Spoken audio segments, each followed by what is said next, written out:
About this book.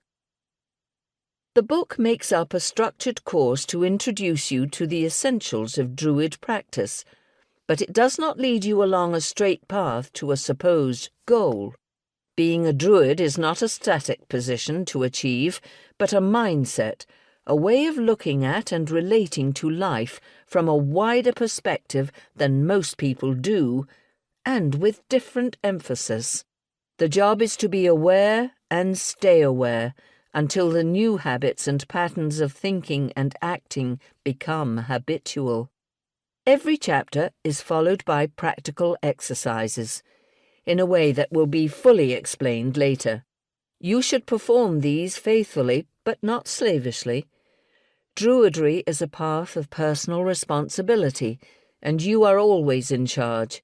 Never switch off your common sense and sense of what is right and appropriate for your development.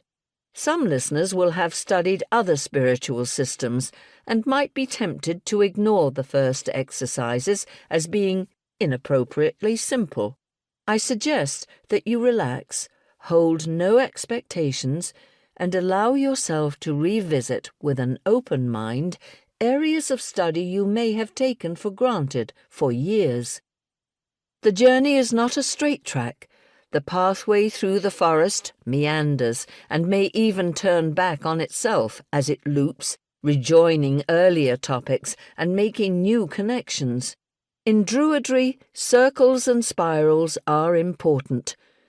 Curves and waves are fluid ways of getting to any point, connecting and reiterating key points to embed the information more deeply.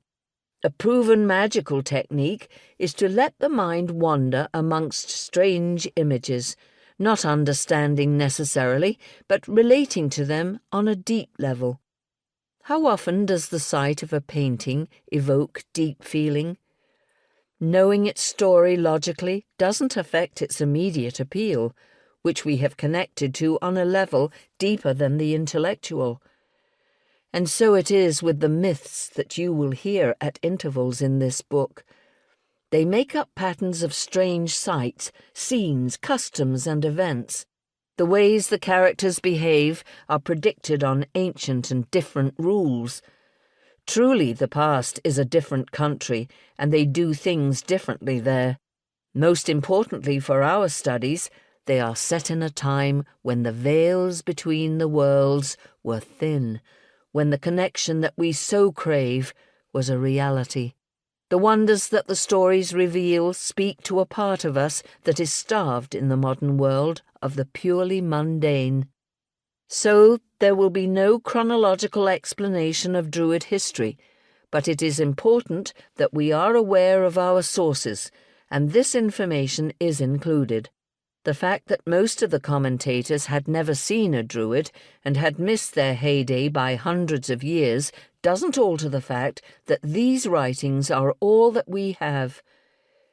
To be well-rounded Druids, we must have some awareness of them in order to make decisions about what, if any, of the practices described are relevant to us. We will decide just what we can claim for our practice and what we think is still relevant to the modern world.